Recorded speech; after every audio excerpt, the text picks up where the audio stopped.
I'm Lewis Robling. This is Full Circle UTMB. Action.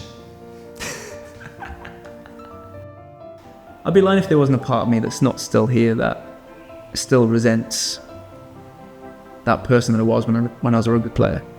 I want to know where that limit is. I want to know where my potential is. Not even from a physical sense. It's almost like I'm searching for something much more kind of internal. The point at which I really want to quit. Oh, you can do it. Fine, it's good. How can you? The fear is real. Just doing any more than this, I am slightly nervous. I'm just curious to see how much I can suffer and keep moving forward. If I'm really honest, I've not got to that point in any race where I've really thought I was going to quit. And I feel like UTMB has that potential. You want to continue to prove to yourself that you can do hard things. Because when hard things then inevitably pop up in life, you know you've got all the tools, you've got all the evidence to overcome whatever you... 100 miles, 10,000 meters elevation. If I can overcome that, I can overcome anything. We are 3 hours from kickoff. The plan is to get into town in the next kind of hour and a half or so. It's a little bit overwhelming, if I'm honest.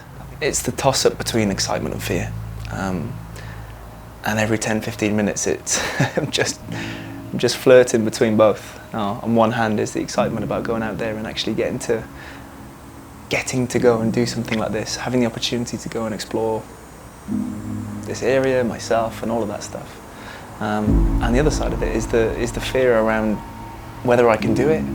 What does that mean if I can't? What does it say about me if I can't? But also, it's such a big thing that fear is that volume is quite high right now. So, but I'm hoping, we get to the start line, the music's blaring, the energy is there, everyone is stood together in that pit, ready to embark on the same journey, and the excitement will take over. At this moment, I have no idea as to what's going to happen over the next 180 kilometers, and I'm really just ready to face whatever is about to come. Yeah, I'm good. Be nice to get out of this crowd soon, but just looking forward to the feeling of this start line. It's actually mental to see so many people in one place ready to go and take us on. So yeah, here we go. Actually, I feel super grateful, really excited, and a huge part terrified about what's to come. I know. It's I remember there's just the amount of support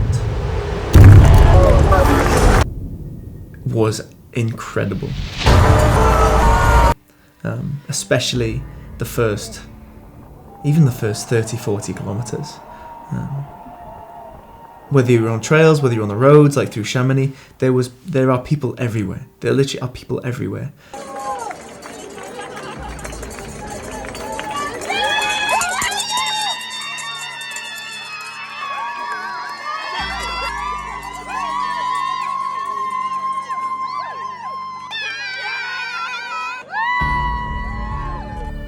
You feel like a celebrity in a strange way. There is just like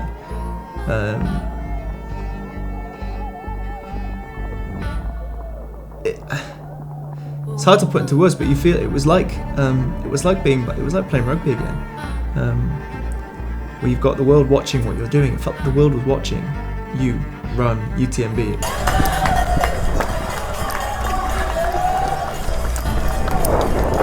one checkpoint down.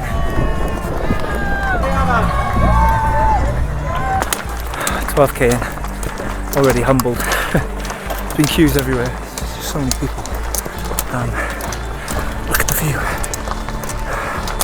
That is part of the reason why we're doing this. So I'm just going to take it nice and easy for the first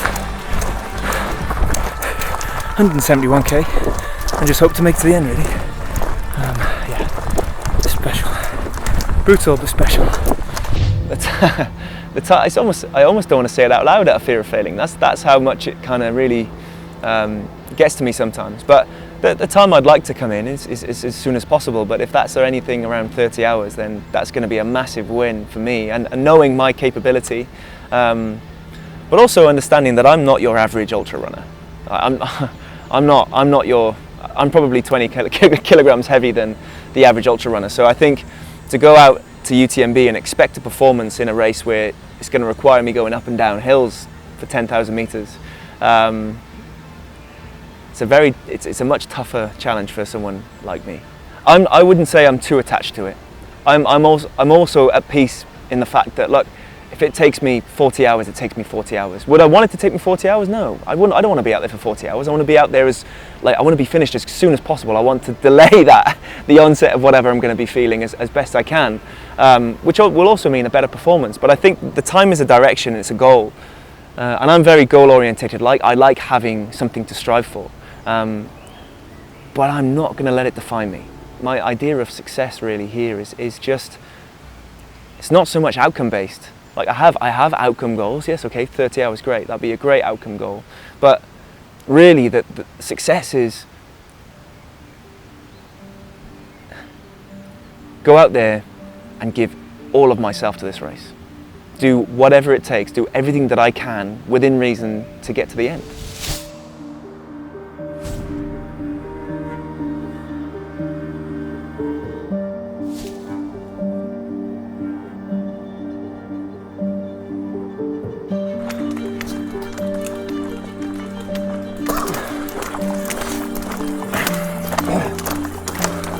Chamonix feels like a dream.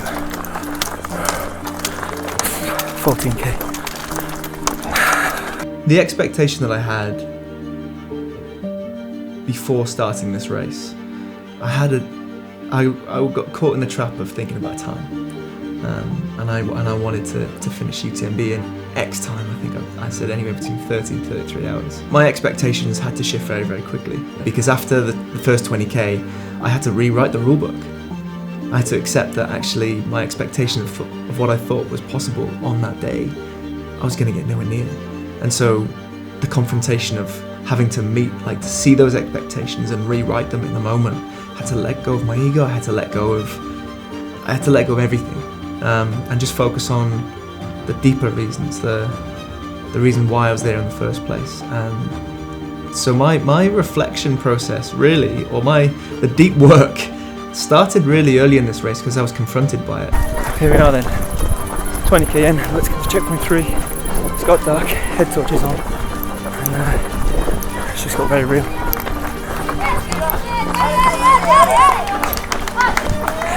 Allez Sylvia, continue, allez. Lou should just be coming through now, according to Live Trail, which means that we should be expecting him at Contamine at about 11 o'clock.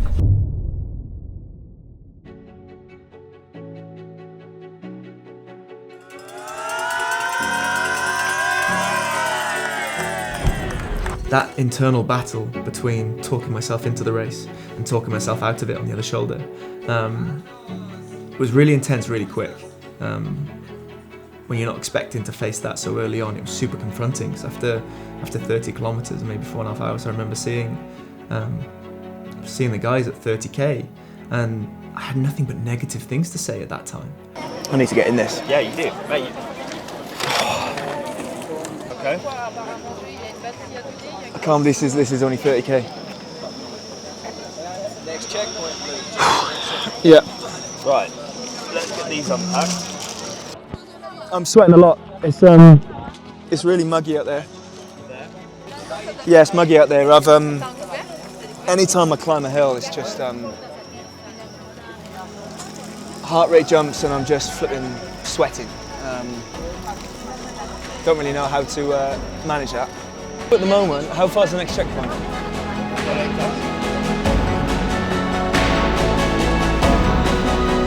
Scared. This is what gets you through it. It's fucking wild. The whirlwind that I've been through already is crazy. Really not enjoying much of it at all, and then being faced with like, why the fuck am I doing this in the first place, you know? And one was like the personal pride piece. So I'm not a quitter, you know? And the other main one is I don't want to let my lip, I can't speak. The other main was I don't want to let my mates down, you know? Thinking about everyone that's going to be at every checkpoint. 30k down, 150 to go, or 140 to go. It's just a classic case of managing expectations. Man, I'll get it done, I'll get it done. Whatever it takes, right? Vulnerability comes into this, and I think maybe understanding that motivator means that I think I'm still afraid to be seen as weak in front of other people. I'm afraid to be seen. If I was struggling, I think I'm probably still in that mindset where I'd be afraid to be seen as not capable.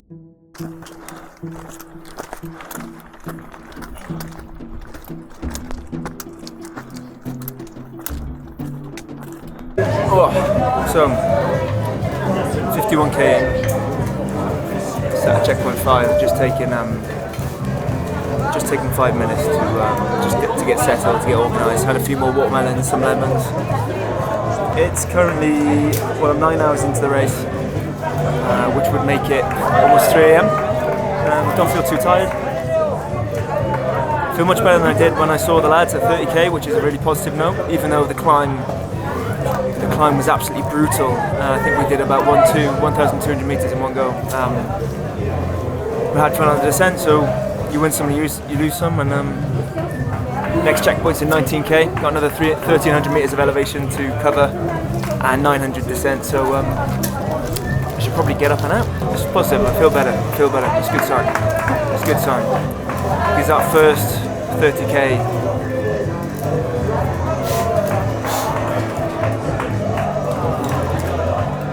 yeah, let's just say any excuse, and it was that frame of mind where if someone gives you a lifeline and an easy way out, you would have taken it. So grateful that wasn't given, and that I'm now another 20k in and 120 to go.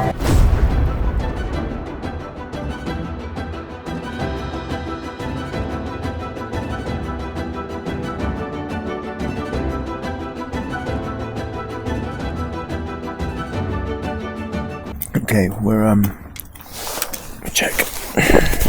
We're 64k in, 4,000 meters of elevation. I'm struggling a lot.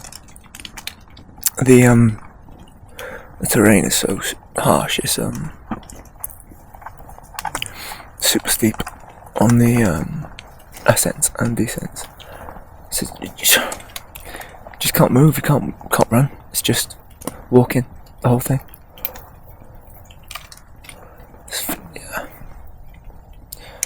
It's a war of attrition. It's just sun. You can see the sun's just about to rise. So just finish the night shift really. I need to go up and over that. I'm actually in between there where you see the light. That takes me to a checkpoint which has hot meals. I'm probably a bit behind schedule, so I better move because I'm starting to shiver. I probably wasn't as prepared as I could have been in that I never recce'd any of the routes, so actually facing the Alps head on and realising how brutally steep they were. Like, don't get me wrong, I did OCC the year before, but for whatever reasons, I think I forgot how brutal and steep the gradients were. So that really took me by surprise, and I wasn't able to move as well as I thought I could. And it being really steep, not only going up but coming down, and I'd been so busy, I wasn't able to express myself. So that was another reason why I was kind of berating the experience and not enjoying myself. Hiking felt horrendous. My body, I couldn't take on any nutrition. I felt way worse than I thought I was. I was humbled very early into the race, and had to confront that and really face that head on early doors. Made it through the night, just 4k to a hot meal, and then I think it's 11k to the boys, so I should probably get a shift on. Okay, so it's actually not all bad.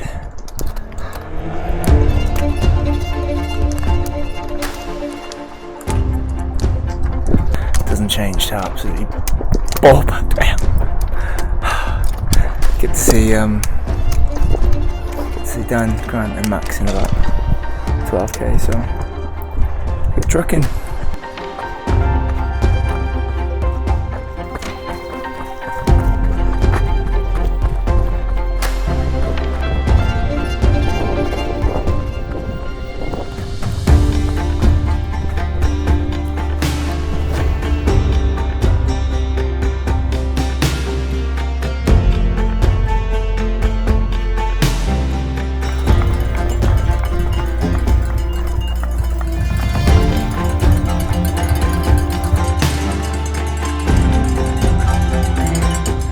I actually think I'll probably take a bit of a longer stop.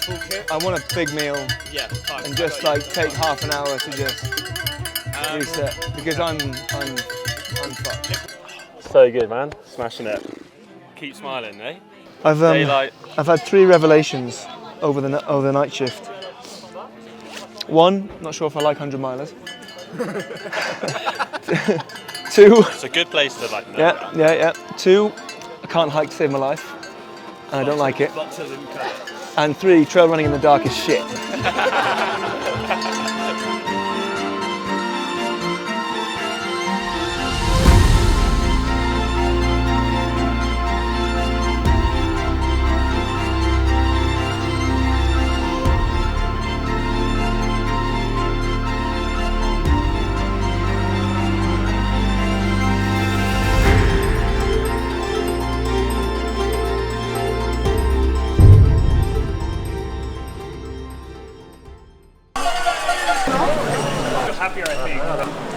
We're currently at Courmayeur, 83 kilometres into the course, and we've hit around 5,000 metres of elevation.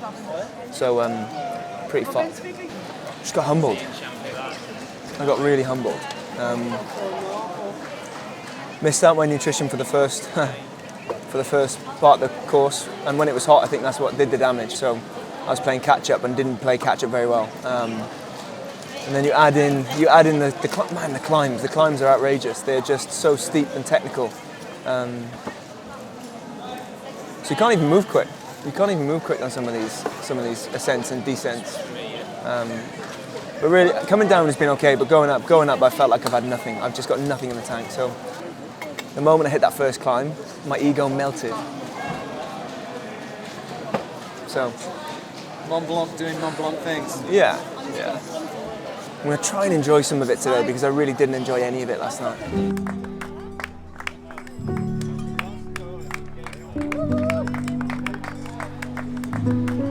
Got 19k to get to the next checkpoint.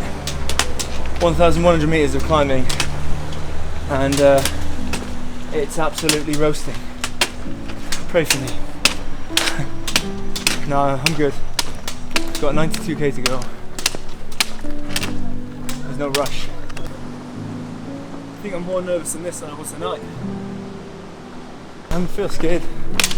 I really do. The first half was humbling beyond what I expected, so I don't think this is going to be any different. And my body is not in the best shape right now. I got my nutrition strategy a little bit wrong, and hydration, so kind of buried myself here a little bit, so need to be super smart, super careful, and just I don't even know. 30 hours, 32 hours. Does it mean anything? Not anymore. that left the building as soon as I started the first climb.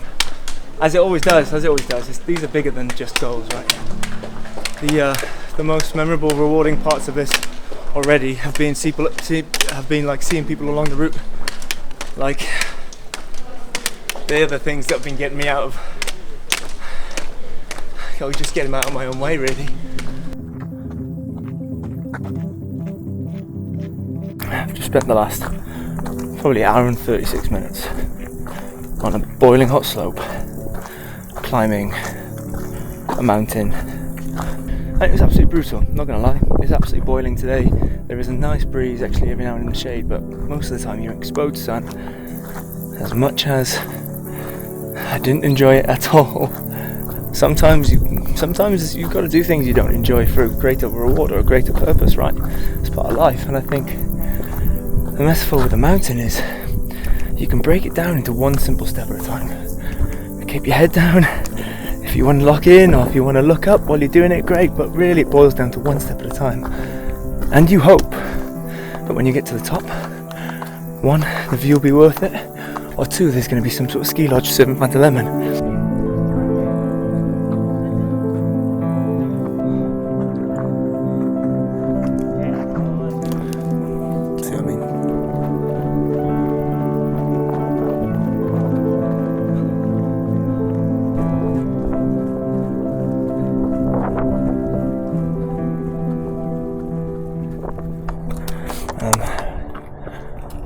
I still feel like I'm dreaming.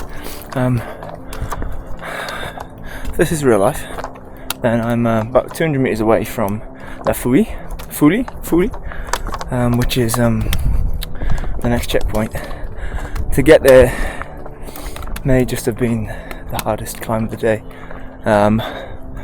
Beautiful, probably most spectacular, but I don't even know. It's taken me, since seeing the lads at 83k, I'm now at 106, and it's taken me 6.5 hours to do 23k.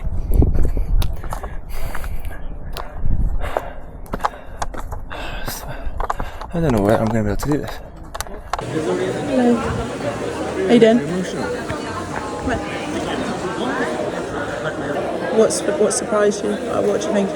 Just the scale of it? It's hilarious as I've actually enjoyed any of it. Not yet.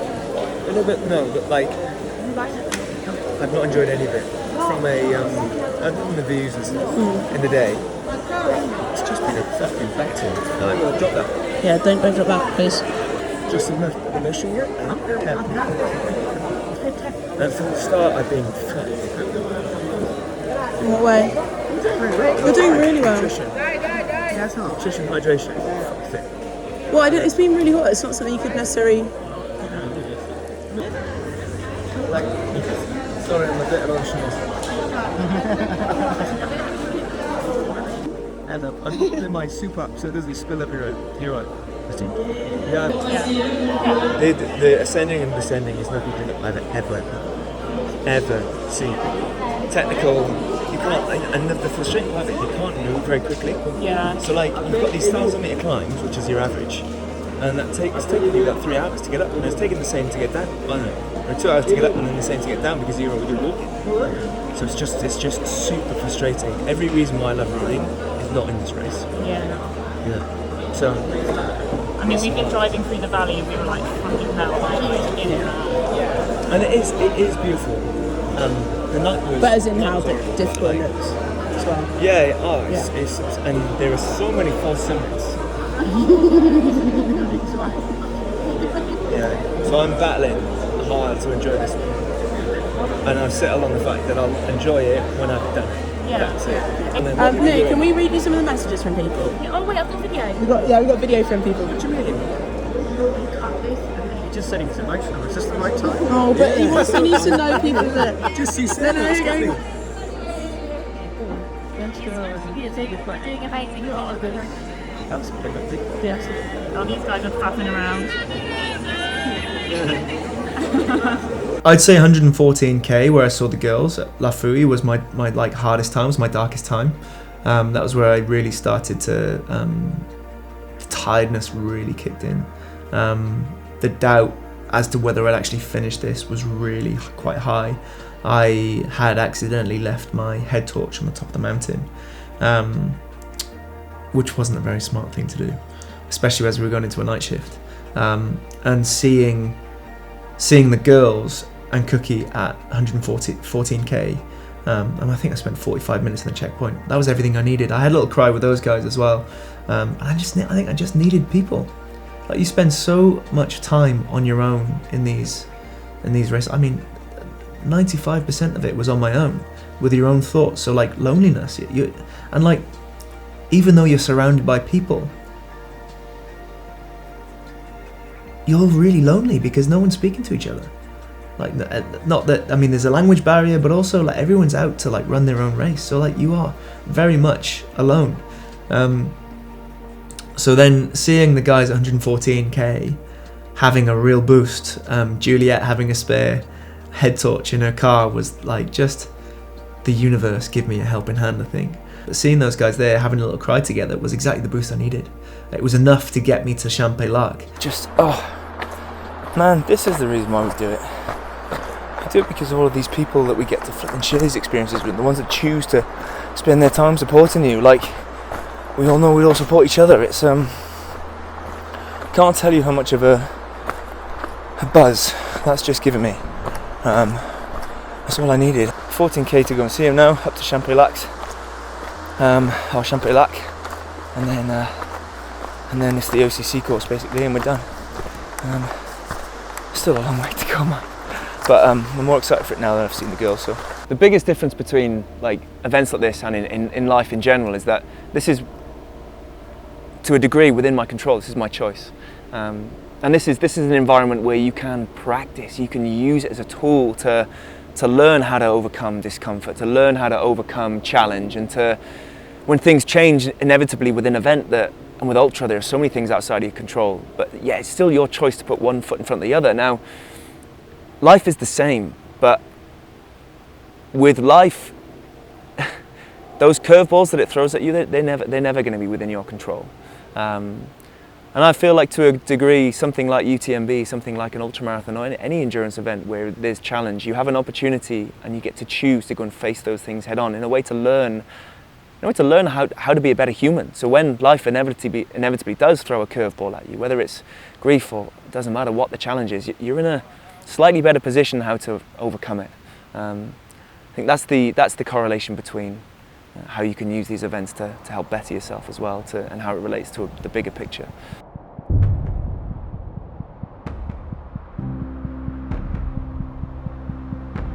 I don't know what's real and what's not anymore. How many hours has it been?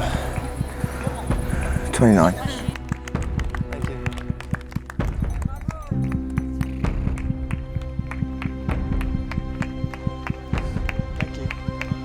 Thank you. I'm in pain. I can't see anything. It's not like you can actually enjoy the hiking. And I'm hiking and I'm descending really slowly. That's not what I like to do, like how I want to run, but it is serving a purpose much, like, way beyond just because it's a long hike, isn't it? It's a long hike, and the terrain's so like up and down that you can't get into any rhythm. So stop and start, and it's really challenging mentally. Because of the stop-start nature of it, and because every ascent and descent is such an effort. I'm still quite nervous about the next 45k, but I realise it's 45k or 40. Yeah, we see you every 30 to 50. I'm less nervous about that now because I realise it wasn't a full OCC. Mate, do you know what? The reason it gets so horrible out there is because you're just on your own. Even though there's other people running, no one talks to each other. It's a different time. Yeah, and I think back to every race that we've done, whether it's whether it's the multi-stages or it's all about people. But you don't get any of that here, and you're just going up and down for 40 hours. Zombie-like. Starting the race, I was in real I knew what was to come, and I was trying to add up how long I think it would take versus how I was feeling then. I was like, I can't do this. I was really in that I can't do this headspace, but. And you're seeing now, it's getting there. Yeah, yeah. And we've hit 130k. Yeah, mate. So like, I'm not stopping now. Champs-Élacques was a massive turning point for me personally, because I saw you guys, because I knew I'd see you every 15k. So there's almost a safety in that as well. Being out there on your own is lonely and it's scary. Like, as much when it's complete, even it's scary even in the day, because there are like some like dangerous trails and there's big like climbs and sheer drops, and in the dark you can't see anything, so it's quite daunting to be out there on your own. But knowing that I was seeing you guys every 15k was another big boost, and gave me the confidence to start to maybe push again. I don't know, but it was a big turning point, and it was yeah, my race really started, I think, at that point.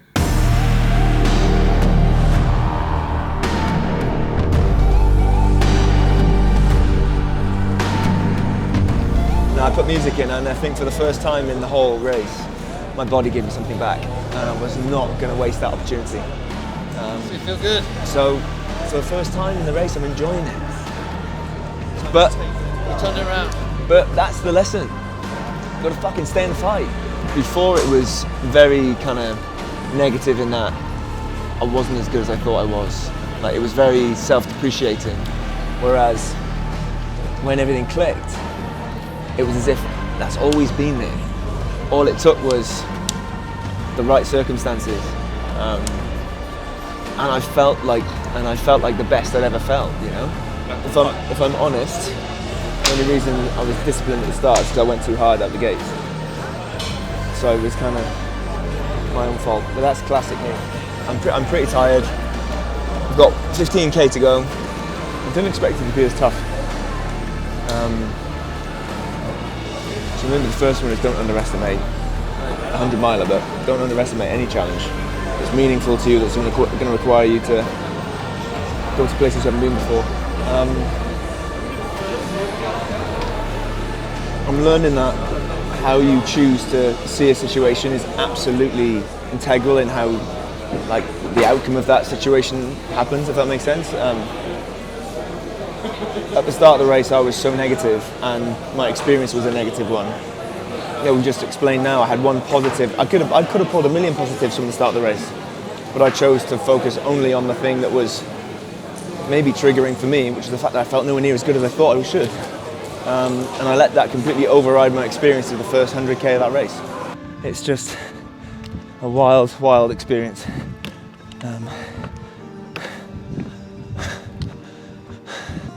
I don't think it's pretty hard to put into words what it does to you, but when you spend that amount of time, you with your own thoughts,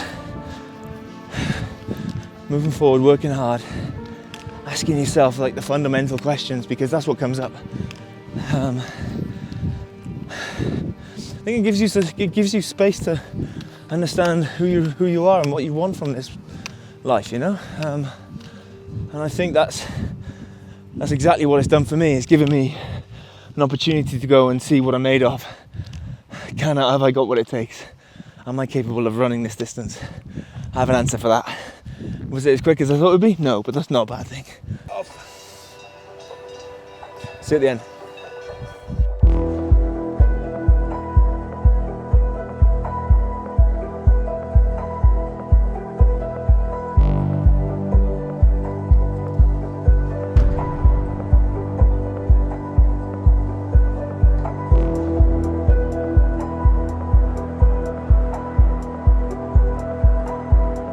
Oh, so what a couple of days. Just a wild couple of days. So many insights and so many things I've learned about myself, which I'll try and put some words and meaning to in retrospect, but this is not the experience I thought I was going to have. I think that's exactly what I needed. So I'm so knackered. I've slept for half an hour in, what is it now? 38 hours and 41 minutes. But this is what I've been with in the daytimes all the time. So it can't be that bad, right?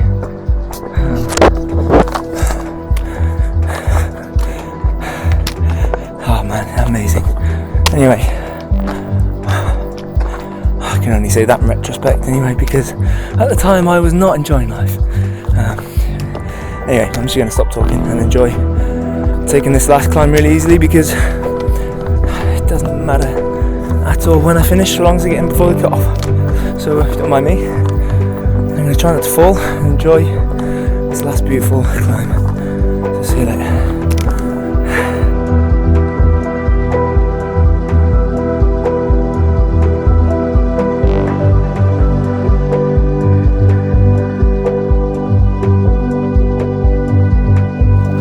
I got out from it way more than I wanted.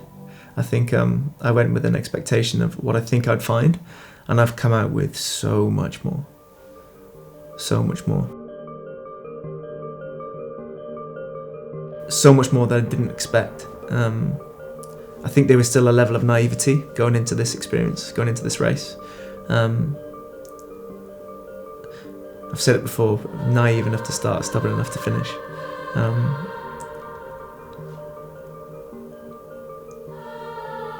And it took everything for me to get to that finish line.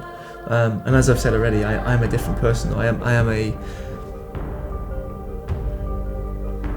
a more self-aware person now as a result of doing that, and I'm so much more in tune as to like why I've done it in the first place, and where my motivators and my drivers come from, which means that I'm able to use them, and I get to choose as to what I put energy and time into moving forward.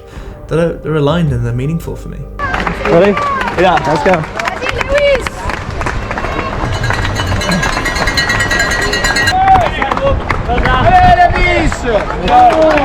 I did all my crying on the descent.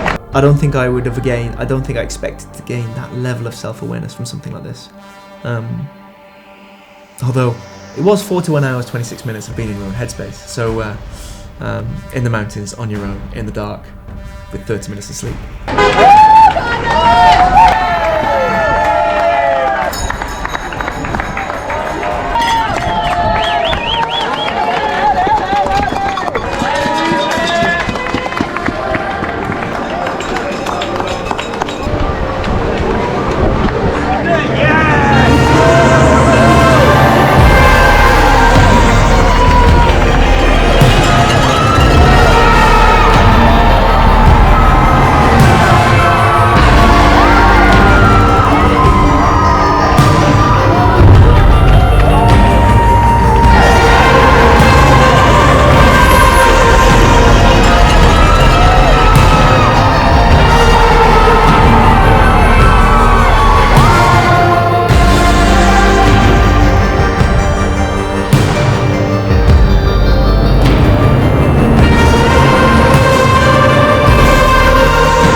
My friends would have supported whatever decision I made on the day, and they wouldn't have judged me either way, because they value me for the person that I am, not for what I achieve